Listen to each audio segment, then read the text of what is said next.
This clip is brought to you by SaveWithConrad.com.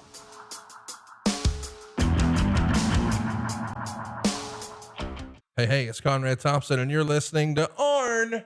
And of course, we couldn't be here without the master of ceremonies, the founder of the Four Horsemen, the Hall of Famer himself, the enforcer, AA, Arn Anderson. Arn, how are you, man? All healthy. Everybody's good. Hope everybody's good at your place and everybody that's out there listening. Man, we're having a blast here in Huntsville. We hope you guys are digging what we're doing. We are so excited to be back with you. Of course, today's topic is all about SummerSlam 2015. I can't believe it, man. Here we are.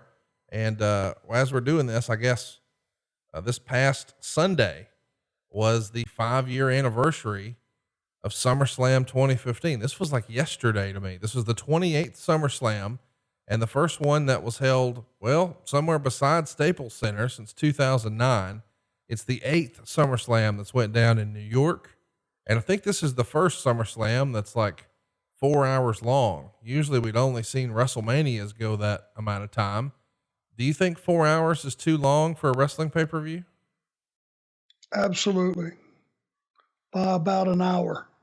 I'm with you. I think 3 hours is the right way. And recently we've even seen WWE start to run shorter pay-per-views, during the pandemic era. I guess with the absence of fans, maybe that makes it a little easier, or maybe because they can pre-tape some stuff. I don't know, but they have started to run a little shorter, but that was not the case 4 years ago, 4 hours. And of course the WWE has decided to make a whole weekend of it here at Barclays Center, where we were going to have NXT the prior night. So Saturday night was a takeover. And then Sunday, of course, was SummerSlam. And then they did Raw the very next day, also at Barclays. And Meltzer would say, for the first time in U.S. history, a company sold out an NBA-sized arena 3 straight nights.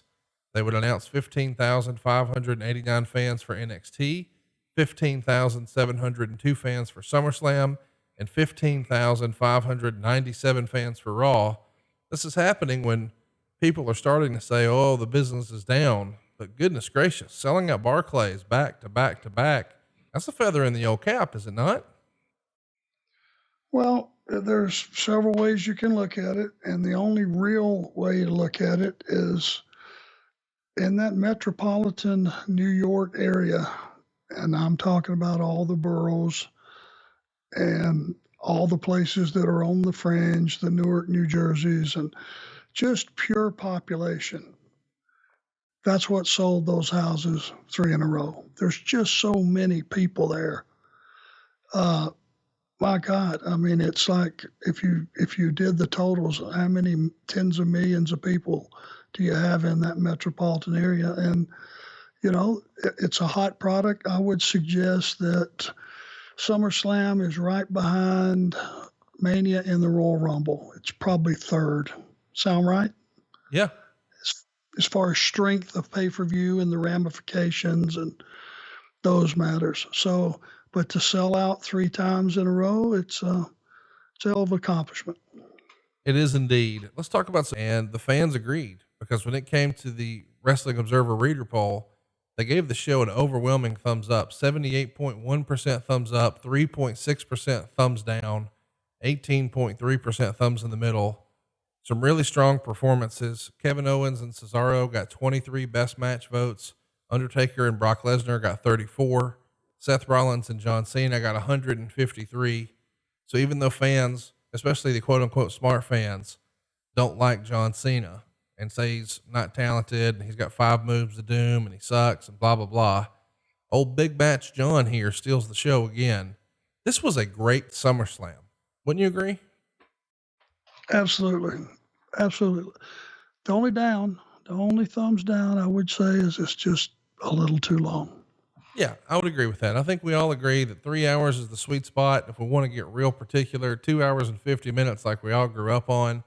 You know, something I want to mention to you, Arn, I know this sounds silly, and Lord, everybody thinks me and you are shilling for AEW. I know you technically work there, but I don't. But I do really enjoy that they still have pay-per-views. And I know that sounds silly, but I think we have conditioned wrestling fans now to where WWE pay-per-views feel a little less special because they're all just included with your network subscription. Of course, I'm not talking about SummerSlam or WrestleMania or Royal Rumble, but the other ones. But I do feel like when you have to plop down in front of your TV at a certain time and you have to click a certain button and commit to spending 30 or 40 or $50 or whatever it is on a pay-per-view, you feel like you're more invested with the idea that if something is expensive, it's valuable. And well, if something's free, then it's worthless. And I'm not saying the WWE shows are free or worthless at all, but I am saying traditional pay-per-view makes you feel like it's more of an appointment. And I wonder if we've maybe lost some of that since it's all on the network now. And we don't have to hit sort of hard time windows. We don't have a quote unquote hard out for satellite time like maybe we used to. If they want to change something on the fly and go a little longer, they can. Does that make any sense to you that maybe traditional pay-per-view? Because I think a lot of people thought, well, WWE has killed pay-per-view now. No one in wrestling, no wrestling fan will pay 30 or 40 or $50 for a show now because everything's just $10 a month. But AEW continues to sell pay-per-views.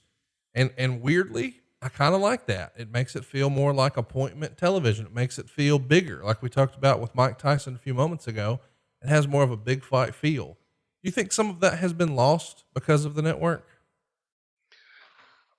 The only thing you can do, and it is the responsibility of the given company to do, to take a little bit of the sting out of paying whatever you pay for a pay-per-view prescription.